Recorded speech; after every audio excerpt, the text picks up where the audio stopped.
Um encontro para aprendizado mútuo. Hoje estarão conosco a professora Monte e a professora Ana Cárcamo, a quem eu quero apresentar antes de mais nada, dando um breve mini currículo delas. Para quem não me conhece, eu sou Vanessa Rasson, e sou membro do grupo de trabalho da Mobilização pelos Direitos da Natureza, grupo de trabalho jurídico, autora do livro que direciona nós todos aqui nesses estudos, Marcos para os Direitos da Natureza, de publicação da Casa Leiria, que você já tem o link, né? Deixa eu achar aqui para apresentar quem vai estar conosco aqui hoje. Professora Monte Aguirre é coordenadora da International Rivers para a América Latina, para apoiar os movimentos locais para a proteção dos rios, o reconhecimento de direitos dos rios e estratégias para proteger legalmente os rios de forma permanente. Ela também apoiou incansavelmente as pessoas afetadas pela barragem de Chixoí, na Guatemala. Por favor, me corrija depois, Monte, se eu falei errado. E Monte também é bacharel em antropologia e mestre pela New York University em Educação Ambiental e Conservação. Então, bem-vinda, Monte, que é, isso eu já aprendi com ela, como eu falo, o nome é Monte. E a Ana Maria Cárcamo é advogada socioambiental e climática, atualmente trabalha na Convenção de Clima da ONU, grande aquisição da Convenção de Clima da ONU, recente, pesquisadora do grupo de trabalho jurídico, assim como eu e Monte, e, na verdade, todos nós, professores desse curso, da Articulação dos Direitos da Natureza, Mãe Terra, e do Grupo de Estudos de Direito, Ambiente e Justiça no Antropoceno, o JUMA, da PUC do Rio. É co-criadora da página Tá no Clima, nossa parceira da Mapas, a Tá no Clima, e coordenadora do GT de Regime Internacional da Rede da La Clima. Ela é formada em Direito pela PUC do Rio e mestra em Gestão Ambiental na Escola de Meio Ambiente da Universidade de Yale, nos Estados Unidos. Bem, hoje nós vamos falar sobre o estudo de caso, na verdade nós encaramos como estudo de caso, mas as professoras Monte e Ana vão trazer o panorama geral dos estudos dos casos no mundo a respeito do reconhecimento dos direitos dos rios.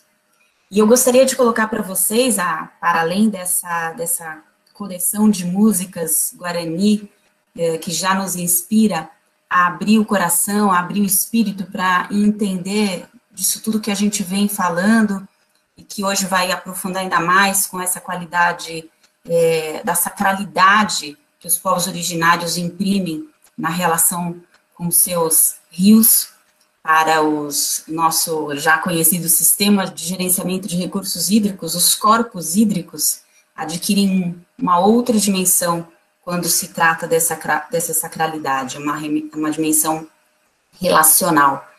Por isso, a ideia de que a gente comece esse encontro com a autorização da Monte e da Ana, juntas decidimos por trazer para vocês a mística que foi realizada pela Shirley Krenak, do povo Krenak, povo que vive em relacionamento, agora em cura recíproca com o Rio Doce, o Rio Atu, povo este que vive às margens do Rio Atu, e a quem nós convidamos quando organizamos o segundo Fórum Internacional pelos Direitos da Mãe Terra, que aconteceu aqui em São Paulo, onde eu moro. Eu vou pedir para que todo mundo deixe os seus áudios registrados por enquanto. Depois a ideia é abrir mesmo e soltar o verbo. Então, quem está, por favor, com o áudio ligado. E no segundo fórum, que veio em sequência do primeiro, que foi realizado na Cidade do México, onde houve a aprovação da Lei dos Direitos da Natureza no México, São Paulo, tivemos proposta para o reconhecimento dos direitos da natureza protocolada. O terceiro foi realizado na Colômbia, Nesse segundo, nós realizamos um tribunal ético.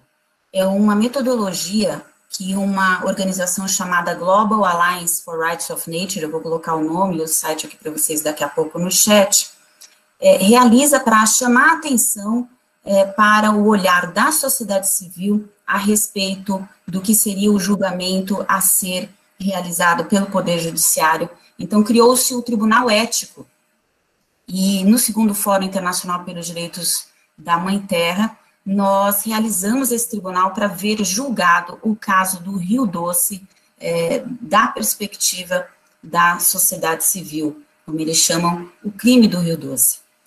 Durante esse julgamento, após toda a ritualística própria de um julgamento, ele culminou, claro, com a sentença condenando os autores daquele crime, e terminou, então, com a celebração e a mística que foi liderada pela Shirley Krenak, e que nos diz muito porque todo esse olhar que vem sendo trazido ao curso é um olhar que parte das cosmovisões dos povos originários.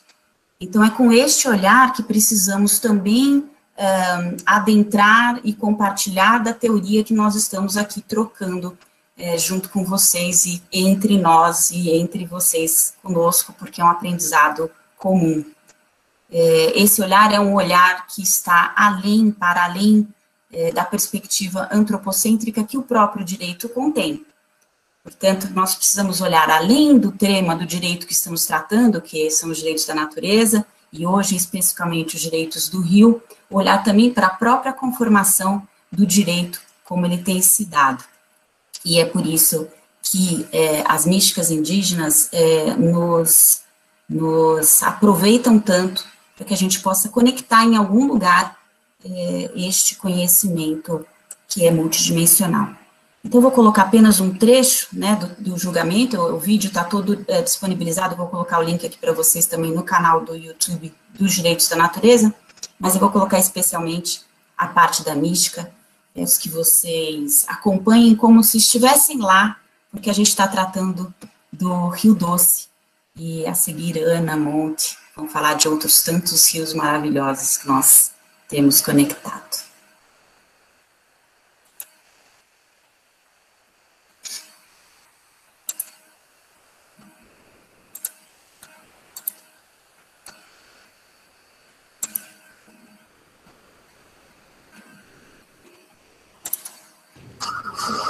Eu estaria. Com certeza, esse documento vai ter uma força grandíssima.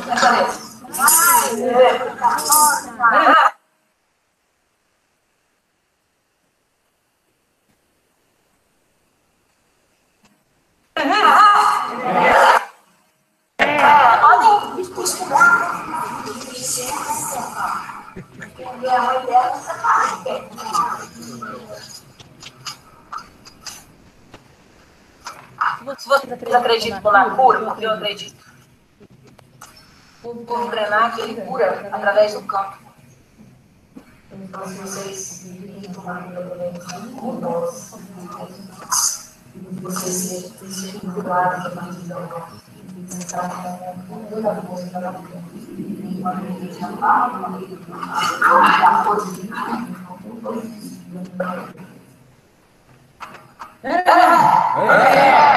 Fecha os olhos.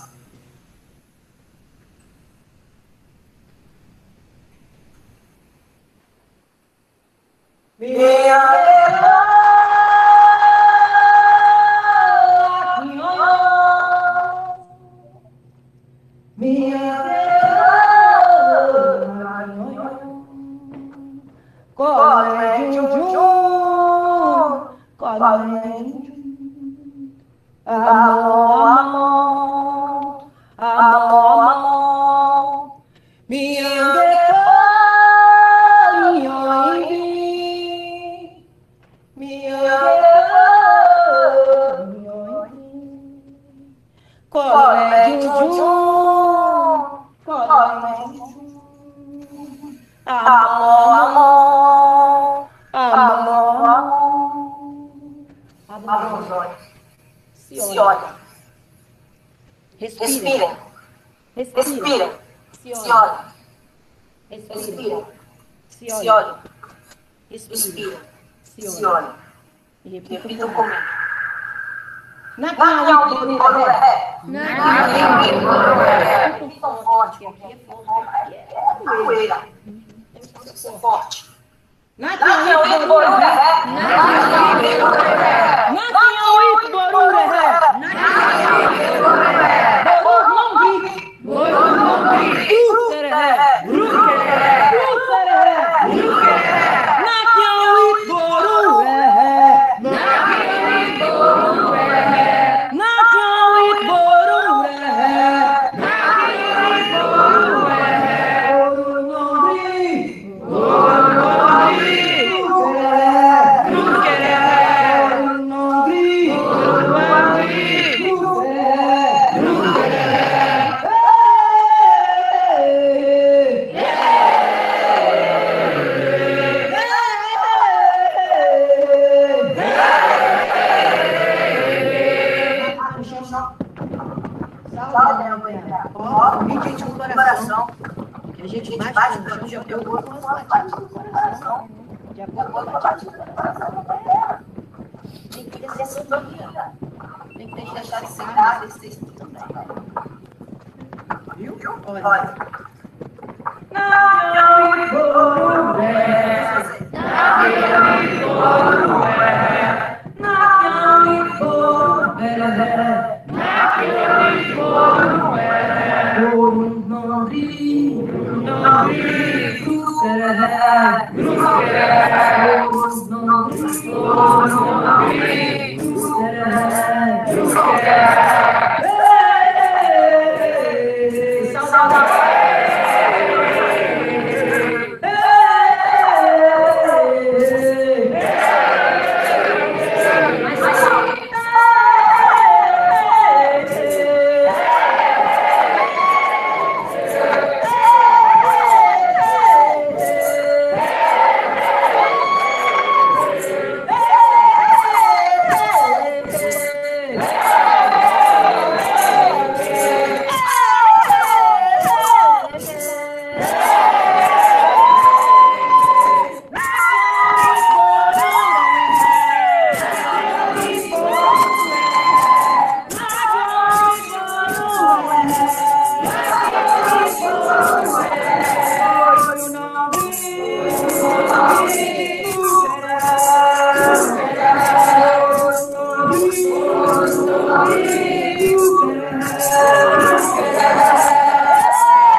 Tudo que estava guardado e oprimido em diversos corações aqui, soltem agora para essa opressão nunca mais voltar, para esse medo nunca mais voltar. E que nenhum aqui possa perder nunca mais. Levar adiante tudo isso que nós aprendemos aqui, porque aqui para mim foi um aprendizado muito grande. Então gritem e tirem através da voz de vocês todo o mal que está dentro dessa carne, que hoje ela não vai ser mais pura. Ela vai ser uma coisa muito bom. Gritem!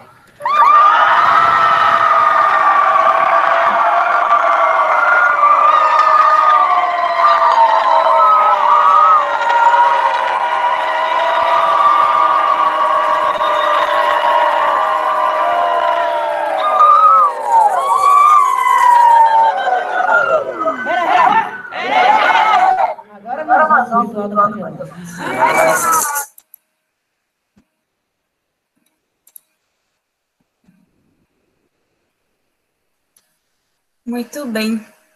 Monte, a palavra está com você. Silva Teixeira, Marcelo Augusto Marcelino Teixeira. Chamada? Erreré, pessoal. Boa aula. Monte, você tem uma apresentação? Tá sem som? Ok. Agora sim. Obrigada. Ana, por favor, você podia ajudar com a apresentação, que é a mesma das duas. Bom, boas noites para vocês. Estão vendo? Desculpa, estou compartilhando. Vocês veem a apresentação? Sim. Só fazer mais grande. Obrigada. Então, eu sou Monty Aguirre, eu sou colombiana, então o sotaque vem por aí. Estou muito contente, muito obrigada pelo convite. Eu estou aqui na Califórnia, na terra do povo Pomo, povo indígena Pomo, do lado do rio Russian River, o rio Russo. Bom, só localizando onde que eu estou. E eu trabalho com International Rivers já faz uns 23 anos, né, em América Latina, e mais especialmente trabalhamos para deter projetos de barragens ruins, né, e acompanhando as comunidades também. E mais recentemente, nos últimos 3, 4 anos, eu comecei, porque as barragens voltam, né? Aí eu comecei a pensar que outras formas a gente tem para tentar proteger os rios. E tem, claro, através das leis, né? Uma reforma de leis, e também através dos direitos da natureza, que na realidade se juntam. E para lá que a gente vai. Tá bom? Então, os direitos da natureza é a ideia de que a natureza possui direitos fundamentais, assim como nós, os humanos, também, né? E tem raízes bastante antigas, surgida de tradições indígenas que sempre trataram os humanos como parte da natureza, ao invés de distinto dela. Agora no vídeo vimos, não lembro do nome dela, mas parecia um passarinho, né? Esse tipo de coisa, né? Nas sociedades ocidentais, o movimento é relativamente novo, né? Mas está desenvolvendo rapidamente. A maioria dos precedentes legais dos direitos da natureza surge ao redor de uns 15 anos atrás, como uma resposta direta, isso aqui é importante, uma resposta direta às falhas da legislação ambiental moderna em lidar de forma adequada com a escalada da crise ecológica. As nossas leis, as nossas políticas ambientais servem para o governo, os construtores, né? Mas não necessariamente para a natureza. E daí que surge realmente esse movimento. E há muita história que não dá para contar toda. E o ímpeto está crescendo em resposta às ameaças globais à natureza. Os sistemas ecológicos da Terra estão se deteriorando dramaticamente. Direitos da natureza, então, visa reescrever o sistema jurídico para trabalhar pelo meio ambiente, em vez de contra dele. E está crescendo cada vez mais. É liderado por povos indígenas, sociedade civil em geral, especialistas jurídicos e jovens que exigem uma reforma sistêmica de nosso tratamento da natureza. Uma abordagem dos direitos da natureza oferece uma mudança transformadora. Em primeiro lugar, reconhece que a natureza não é propriedade humana, mas possui direitos básicos. Esses direitos podem ser estabelecidos definindo a natureza como sujeito de direitos, como nós falamos em castelhano, em espanhol, sujeito de direitos, como uma pessoa jurídica, né?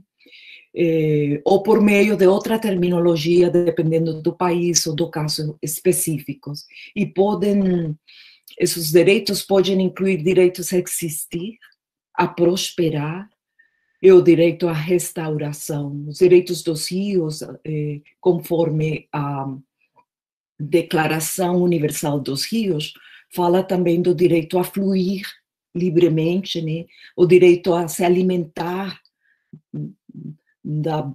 e de alimentar também todo o ecossistema dentro do qual eles estão, né? Bom, em segundo lugar, os direitos da natureza normalmente conferem à natureza uma posição legal, o que significa que seus direitos podem ser defendidos diretamente em um tribunal. E terceiro, uma abordagem dos direitos da natureza cria deveres para os humanos que agirem como guardiões ou administradores do mundo natural, não propriedade.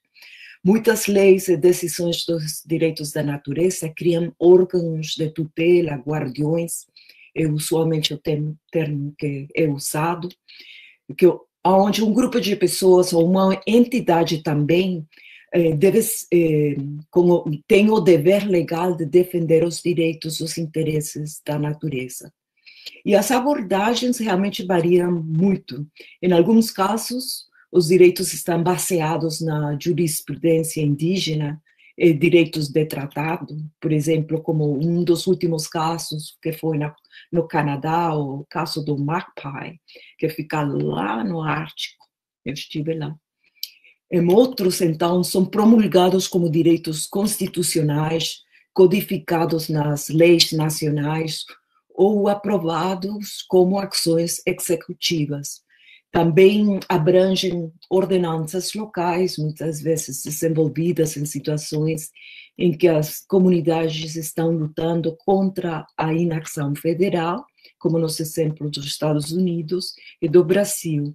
Outras abordagens, como os direitos humanos, direitos bioculturais afirmados pela Corte Constitucional da Colômbia, veem os direitos da natureza como uma extensão da estrutura internacional de direitos humanos. Então, não é uma divisão, é mais uma complementação, ficar juntos. Embora tenha havido sucessos importantes, o reconhecimento legal dos direitos da natureza continua sendo uma novidade e enfrenta desafios de implementação, especialmente, e aplicação, né? Em muitos casos, o impacto prático ainda está para ser visto, né? No entanto, a experiência e os movimentos sociais baseados em direitos, como aqueles que promovem os direitos das mulheres e dos povos indígenas, demonstra que mesmo medidas não vinculativas podem, muitas vezes, ser eficazes na mudança de valores sociais e movimentos de construção, né? Por trás dos desenvolvimentos legislativos e decisões judiciais, então, estão as ações de muitas pessoas se organizando para provocar mudanças.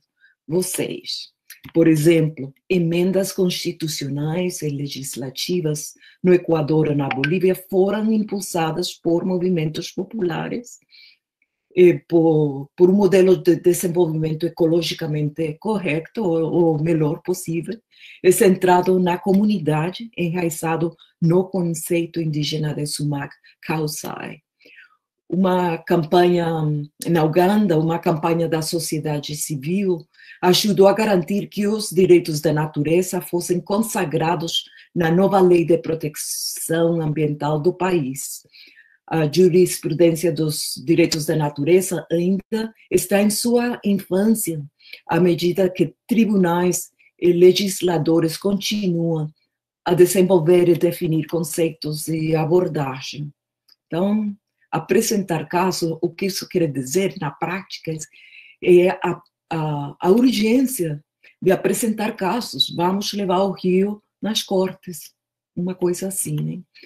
Tem terminologia para garantir os direitos, né? Tem terminologia ou características, experiências que são muito interessantes e importantes dentro do movimento da natureza. O valor normativo, por exemplo.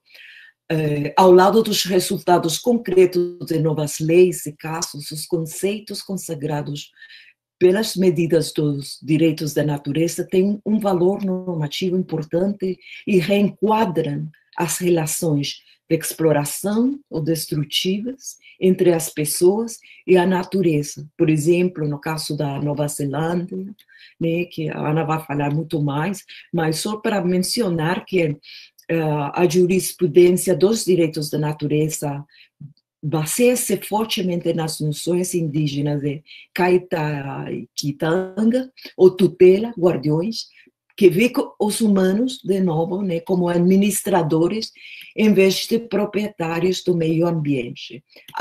Outro término, outro conceito importante, a tutela ou guardiões, em castelhano, espanhol, vocês sempre vão ver guardiões, em inglês, guardians, né? Então, essa tutela, em muitos casos, os remédios dos direitos da natureza envolveram a criação de um órgão de tutela responsável por fenômenos naturais específicos, tais como os rios, uma floresta, os Himalaias também, ou um ecossistema inteiro, ou um passarinho, né? Os órgãos de tutela, então, são frequentemente aconselhados por especialistas, porque mostra a importância crítica de órgãos de tutela robustos, né? Bem financiados e imparciais para responsabilizar o governo e colocar em prática decisões judiciais históricas. Estes órgãos, então, devem ser estabelecidos por meio de consulta, participação pública, em um sistema democrático, não ter um mandato independente e ser equipados com financiamento e recursos adequados. A tutela exige o equilíbrio certo de representação para lidar com desequilíbrios de poder e incluir o governo, representantes indígenas, comunitários, sociedade civil, cientistas, academia também. Outros modelos incluem o estabelecimento de autoridades independentes, como no caso do Rio Yarra, na Austrália, em que o Conselho de Birrarung foi criado lá na terra dos... Como é que é o nome deles? Bom, esqueço agora, mas o Conselho foi criado por legislação para agir em nome do rio e defender a proteção e a preservação. Ouvidorias e tribunais especializados são estabelecidos ou encarregados em algumas jurisdições de investigar e lidar com casos de má administração ou violações de direitos. Eles têm potencial para desempenhar um papel importante no estabelecimento de padrões e na prestação de contas. Também tem as ordenanças locais, como no caso dos Estados Unidos, do Brasil, né, que fornecem exemplos de ordenanças locais, e outras ações por autoridades locais, bem como jurisdições e conselhos tribais e indígenas em resposta à inação ou violação em nível estadual ou federal. E em termos de remédio, nem sei se fala assim em português, mas a aplicação, os remédios para as violações dos direitos da natureza podem incluir tanto medidas restitucionais quanto medidas preventivas, paralelamente à criação de novos órgãos de tutela. Os tribunais ordenam, então, planos de ação ambiental, demarcação de áreas protegidas, coleta de estudos de dados, fiscalização judiciária também, indenização, reabilitação e restauração. São as que nós temos visto usualmente. No entanto, essas decisões judiciais muitas vezes enfrentam desafios de implementação. É aí um ponto super central para todos nós, porque a implementação é o mais difícil, especialmente se as nossas leis não estão em sinergia com os direitos da natureza, né? Então, algumas vezes os casos são anulados por tribunais, né? Ou ordens executivas. Nesse sentido, eu quero falar que, por exemplo, nós estamos também trabalhando para novas leis, especialmente no que tem que ver de proteção de rios e de águas, que possam estar mais no nível dos direitos da natureza. E tem muito trabalho para fazer sobre isso. A Ana aqui fez a pesquisa para International Rivers sobre as leis, bom, ela vai contar, mas as leis no Brasil, né? E já tem um PL. Muitos países, a ampla influência das indústrias extrativas sobre os governos acarreta um risco significativo de que os ganhos legislativos ou judiciais retenham apenas um valor simbólico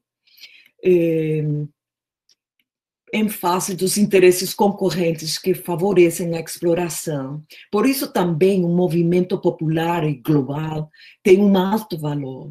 É isso também o que está acontecendo agora. Os casos demonstram a importância da ação coletiva.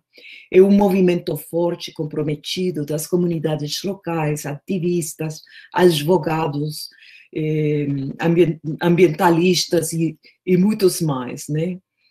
Antes, por exemplo, ninguém recebia aulas de direitos da natureza. Hoje em dia, olha só, nós estamos aqui, todos nós, todos vocês, né?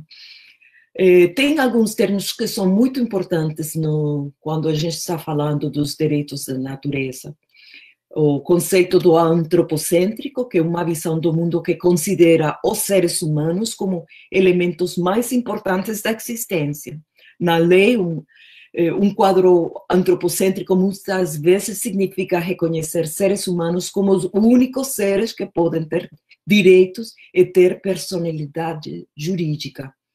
Animais e natureza não têm direitos dentro dessa concepção antropocêntrica. Outro término, biocêntrico, uma visão de mundo biocêntrica considera que os seres humanos estão no mesmo nível que outras coisas vivas, muito diferente da visão antropocêntrica. Direitos bioculturais, um termo usado pela Corte Constitucional da Colômbia, no caso do Rio Atrato, para se referir aos direitos das comunidades de forma autônoma, administrar seus territórios e recursos naturais. E também o conceito de ecocêntrico, uma visão do mundo que considera os recursos do mundo natural, incluindo as coisas não vivas, ser de igual importância. Tem a mesma importância. Ou tem, sim, igual importância. Os recursos, uma ordem ou sentença de um tribunal que reconhece ou faz cumprir um direito legal. Isso são os recursos. As formas comuns de remédios, então, incluem danos, uma recompensa em dinheiro, por exemplo, ordens coercitivas ou liminares, ordens que exigem ou proíbem alguém de fazer algo, ou uma declaração reconhecendo publicamente os direitos de uma pessoa, né? Sujeitos de direito, ou sujeito de direitos, como nós falamos em espanhol. É a pessoa jurídica, né? Um sujeito de direito tem personalidade jurídica e direitos de acordo com as regras definidas em cada jurisdição. Conceitos semelhantes aos direitos da natureza aparecem em muitos sistemas de direito consuetudinário, por exemplo, esse conceito lá na Nova Zelândia de Kaitiakitanga, também que enfatiza a administração ao invés de propriedade sobre os recursos naturais, a noção sul-americana de Kichawan, de Sumakausai, que concebe uma relação harmoniosa com a natureza, como especial para levar uma vida boa. E a Mãe Terra, a Pachamama também, que vocês talvez conhecem mais, evocam uma ideia da natureza como tendo personalidade jurídica e direitos. Agora, os rios têm sido especialmente foco dos direitos da natureza e ecossistemas de água doce. A maioria dos rios mais longos do mundo, olha só, já foram represados, foram fragmentados, e muitos dos rios do mundo poluídos, em consequências alarmantes para os direitos humanos, né? Com consequências alarmantes para os direitos humanos, para as economias locais e o meio ambiente em geral. Globalmente, os sistemas fluviais, então, estão sob extrema pressão. É por isso, então, que muitas comunidades, muitos grupos, agora mesmo aqui nos Estados Unidos, têm várias ações para proteger os rios, no mesmo tempo que está se adequando à lei federal, que fala dos rios livres e selvagens. E a Ana vai falar mais sobre os casos sobre os rios. Só para terminar, gostaria de falar que a implementação dos casos é muito importante, e nisso a gente precisa de muita ajuda, precisa de seus brains, de seus cérebros, de seu pensar, de seu sentir, e também de levar casos na justiça, né? Obrigada. Ana.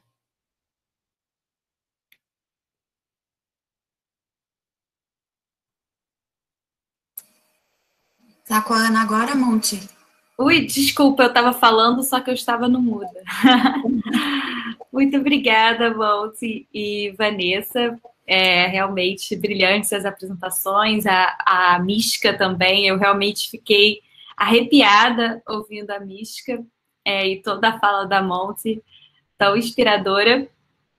E queria falar também que eu falo do Rio de Janeiro, né, que apesar de ter esse nome de Rio, a gente sabe, claro, que se refere a uma baía, mas, além disso, tinham rios que foram todos enterrados, né, o Rio Carioca, por exemplo, que é uma pena, e a gente, mesmo assim, teve aí uma conquista de um reconhecimento do patrimônio imaterial do Rio Carioca, e eu falo também no território Guarani, né? Importante esse reconhecimento. E agora eu vou trazer, entre esses casos, né, esse mundo que foi estudado, que foi trazido pela Monte, e os padrões principais, inclusive naquele relatório que foi publicado pela International Rivers e com 2 outros parceiros ano passado, destacar 2 estudos de caso aqui, que são o caso do rio Wanganui, na Nova Zelândia, e depois o caso do rio Atrato. Aí eu vou trazer um pouquinho mais de detalhes de como que foi a construção aí desses casos e como eles foram muito ligados com os direitos de povos indígenas e de outros povos tradicionais. Acho que é um importante recado que foi trazido da fala da Monte, que é bem claro nesses 2 casos. Então, primeiro o caso do rio Wanganui, que foi considerado o primeiro caso aí que teve um rio reconhecido como tendo personalidade jurídica no mundo. O nome dele é Te Awatupua, na verdade, em Maori, que né, são os povos tradicionais lá da Nova Zelândia. E eles têm uma fala, inclusive, muito bonita, que é "Eu sou o rio sou eu". E o nome do rio Te Awatupua significa o rio sobrenatural. Então, tinham 3 tribos Maori que residiam nesse rio historicamente, no rio Wanganui e nas suas margens, e que foram, ao longo dessa colonização britânica, perdendo suas terras. E, ao mesmo tempo, o rio foi sofrendo, né, uma degradação, uma deteriorização. Só que lá em 1840, na colonização da Nova Zelândia, que foi tardia em comparação com a nossa, eles já tinham feito um tratado entre os Maori e os britânicos que reconhecia a soberania dos povos Maori. Então, algo que aqui a gente realmente só conseguiu, na lei, conquistar em 1988. Lá em 1840, eles já tinham reconhecido a inteira, exclusiva e imperturbada posse das terras, florestas e áreas de pesca, enfim, dos Maori. Então, isso deveria incluir o rio Wanganui. Então, o histórico foi que, apesar desse tratado, eles sofreram violações históricas desse direito. De novo, essa dificuldade, mesmo tendo o direito, né, ele sendo violado, inclusive por interpretações diferentes dos britânicos sobre o que seria, né, propriedade, quanto eles viam daquela forma antropocêntrica, né, do homem possuir uma área, aquela terra está a serviço dele, então ela tinha que estar sendo utilizada de alguma forma, né? Então as terras que não eram utilizadas eram tomadas, eles passaram a tomando as áreas do rio e não entendendo que aquela era uma área sagrada, né? Que aquela era uma área que também possuía direitos. E depois disso, a própria lei da Nova Zelândia, ela violou o tratado, porque eles colocaram, inclusive, que todas as águas navegáveis eram de propriedade do Estado, fizeram essa lei de obras públicas que possibilitou obras na região, como ferrovias e hidrelétricas. E os maoris, eles tentaram, com várias ações judiciais e de outras formas, conseguir recuperar aquela área. Então, desde o século passado. E aí, só em 1999, que um tribunal, que foi o Tribunal Waitangi, ele decide, em razão desse tratado, ele decidiu em favor dos povos maori e decidiu que o Estado deveria negociar com os maori. E aí eles começaram a negociar e lá em 2014 um acordo foi aprovado e em 2017 ele se tornou uma lei, esse Te Awa Tupua Act. E essa lei, o que ela continha? Ela continha um reconhecimento não só dos direitos dos povos maori, mas também dos direitos do próprio rio. Essa é uma foto aqui muito bonita do rio Langanu. Então, esse tratado, essa lei que resultou dessa negociação, ela reconheceu o rio como uma entidade viva, que deveria ser protegida de modo a preservar a continuidade da sua existência e plenitude. Reconhecendo, assim, também um daqueles pontos que a Monti descreveu, que foi a personalidade jurídica do rio, que quer dizer que o rio ele é sujeito de direitos e ele pode ser representado, inclusive, em um tribunal. E entendeu, inclusive, a indivisibilidade do rio, não só com sua dimensão física, mas também sua dimensão metafísica. Então, essa parte holística, essa parte espiritual, né, a questão da ancestralidade, tudo isso também é parte do rio, né, e deve ser protegido em sua integridade. Então, foi realmente muito, muito bonito. Inclusive, também utilizou desse mecanismo aí de guardiões, de criar um órgão que faria a guarda desse rio, com o nome maori, que é Te Pou Tupua. Então, esse ato, essa lei, ela criou esse corpo jurídico com uma representação igual do Iwi, que são as tribos maori, e do governo, com um representante de cada. E ele, então, incorporaria também essas cosmovisões, né, o conhecimento tradicional nessa gestão, que deveria respeitar aqueles princípios de manter a integridade desse rio preservada ou conservada.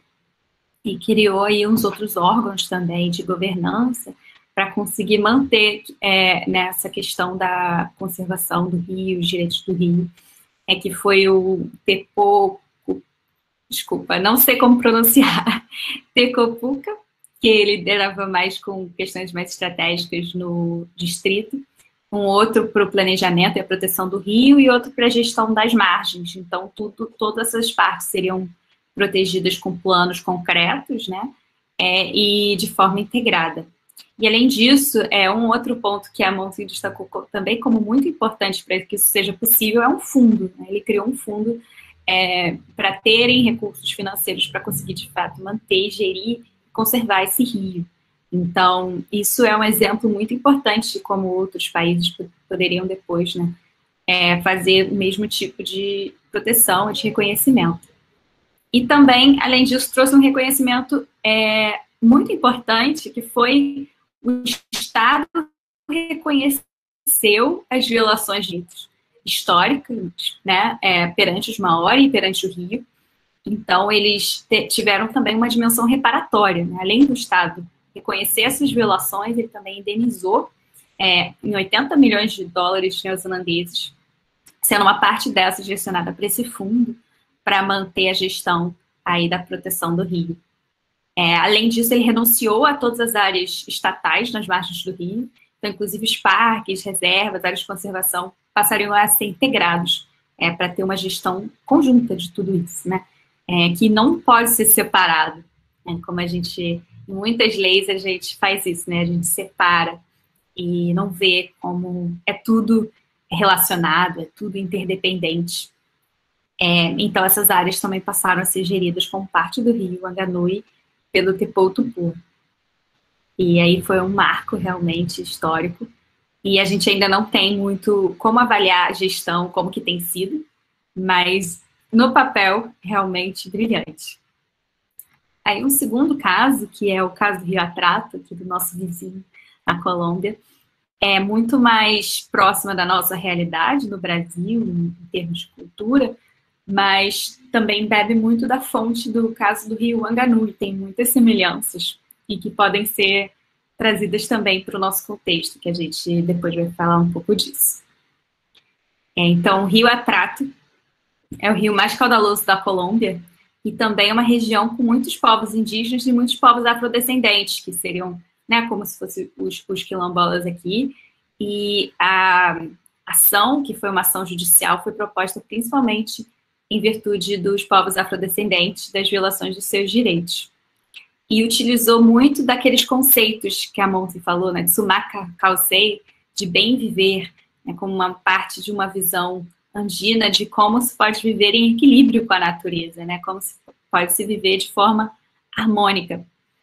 E aí essa ação ela foi proposta por causa da grande degradação do rio, uma poluição do rio por conta tanto de extração ilegal de madeira e minério, quanto da contaminação do mercúrio por conta dessa extração ilegal de minério, né, que causou mortandade dos peixes, dano à saúde das pessoas que viviam nas margens, que é algo que acontece muito também em várias outras regiões do mundo, né, infelizmente, inclusive no Brasil. Então, teve essa poluição das bacias hidrográficas, dos pântanos, das zonas úmidas, e colocou em risco tanto a vida do rio, quanto a vida das comunidades, da sua saúde.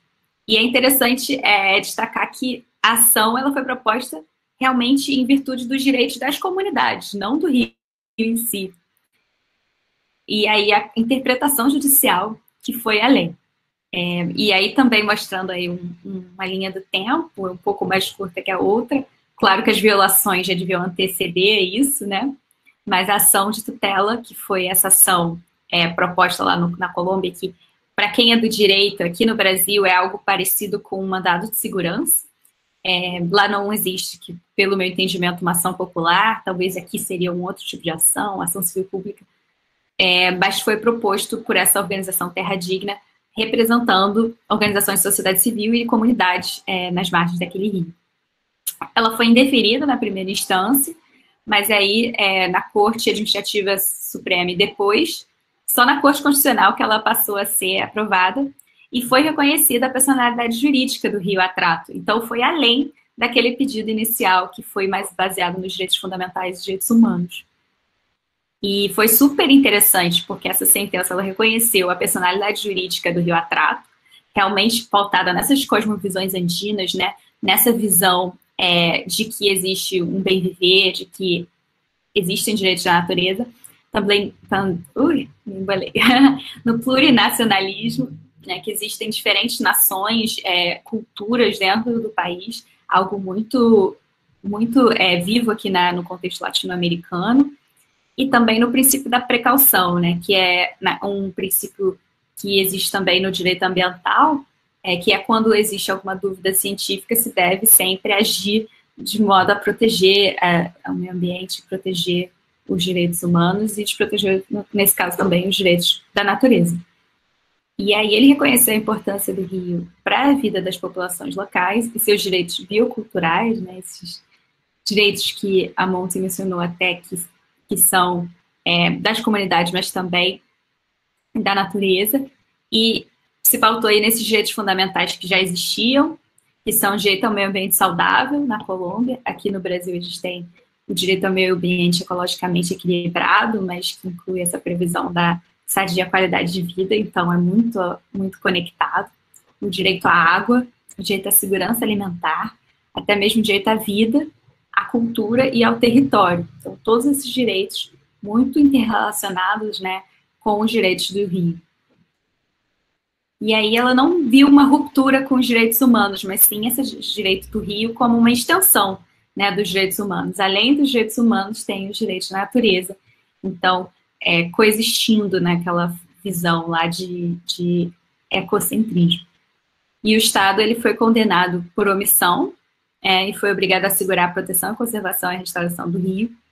E citou, inclusive, aquele caso da Nova Zelândia, criou uma comissão de guardiões do rio, a trato, com uma participação da sociedade civil e de um painel de especialistas, e ordenou que o governo criasse um plano para recuperar o rio, um plano com medidas concretas, que acabasse com a mineração ilegal, planos para a recuperação também dos alimentos tradicionais das comunidades ribeirinhas que tinham sido, né, que tinham perdido essa tradição muito por conta dessa interferência aí no rio, e também estudos de toxicologia, epidemiológicos, para ver como que essa poluição do rio realmente estaria afetando a vida dos ecossistemas e a vida dessas comunidades. E aí deveriam entregar esses relatórios aos tribunais. E aí depois, em 2018, o Ministério do Meio Ambiente criou essa comissão, os Guardiões do Rio Atrato, com a representação tanto do Ministério quanto dos povos locais, e o governo federal e os governos parecem ter demonstrado um cumprimento da sentença. E aí, inspirado nessa decisão, teve até uma outra decisão super interessante, que talvez vocês conheçam, na Colômbia, que declarou a personalidade jurídica da Amazônia em si, né, indo além aí do rio, com base nesse precedente. Então, já criou uma cultura de reconhecer o direito da natureza na Colômbia, que depois tiveram outros rios que conquistaram esse mesmo reconhecimento. Então, são casos super emblemáticos que foram inspiração aí para outros casos no mundo, que podem ser no Brasil. Uma imagem aqui do Rio Atrato, muito bonita, contemplativa aqui. E aí, a gente trouxe também algumas recomendações para o Brasil. No caso, a gente já tem, né, um reconhecimento dos direitos originários dos povos indígenas, as suas terras, também as suas culturas. Então, o direito ao meio ambiente ecologicamente equilibrado, a gente poderia extrair, de alguma forma, uma interpretação análoga a desses dois países, né, com base nesses direitos, reconhecimento dos direitos da natureza. O exemplo da Nova Zelândia e da Colômbia, eles mostraram a importância de juntar a questão dos direitos dos povos indígenas e de outros povos tradicionais nesse debate, né, dos povos da natureza, e que dar voz a eles, aos povos indígenas tradicionais, a gente consegue seguir também e ver essa visão como a deles, né, que é uma visão mais ecocêntrica, é uma visão tradicionalmente tem esse olhar de respeito e de harmonia com a natureza. E a importância também de incluí-los nas estruturas de governança e de proteção, né, da natureza. Aí, por fim, a gente mencionou aqui os dois casos que já existem no Brasil, tem mais de dois, que eu acho que a Vanessa até pode comentar mais, talvez ela até vai dar, ou tenha dado já uma aula, que eu acho que ela dá aqui não, sobre isso. Que no Brasil a gente já teve um caso no STJ, que é o Superior Tribunal de Justiça, que reconheceu os direitos de um papagaio, do papagaio verdinho, e reconheceu a dimensão ecológica do princípio da dignidade humana. Então, já fazendo uma leitura extensiva aí desse princípio para incluir também a vida não humana, né? Esse caso é super bonito. O ministro O.G. Fernandes, do STJ, ele utilizou aí o caso do Rio Atrato e também as constituições do Equador e legislação da Bolívia como fundamentação para essa decisão, e entendeu uma visão talvez um pouco mais biocêntrica do que ecocêntrica, mas já mais ampliativa e no caminho aí para o reconhecimento dos direitos da natureza. E existem já algumas leis municipais que têm o reconhecimento dos direitos da natureza, cidades de Bonito e Paudalho, em Pernambuco, e de Florianópolis, que reconhecem os direitos da natureza, inclusive em Paudalho, com o reconhecimento da nascente do rio Capibaribe. Então, já temos um passo em direção à proteção dos rios, dos direitos dos rios no Brasil, e existe ainda mais movimentação, né, Vanessa, em termos de proteger rio inteiro do Rio Capibaribe é, no estado de Pernambuco, um reconhecimento dos seus direitos por meio de legislação estadual. Então, eu abro aí para perguntar se a Vanessa quer complementar e agradeço e encerro essa apresentação com esses exemplos. E aqui a gente tem também as fontes, se vocês quiserem pesquisar e ler os textos que embasam essas nossas falas. Inclusive um texto feito por mim e pela Monty no livro do GT Direitos da Natureza, que foi publicado no final do ano passado, que é analisando a questão do caso do rio Wanganui, e também tem um texto de outra coautora, da Carla, sobre o caso do rio Atrato. Obrigada.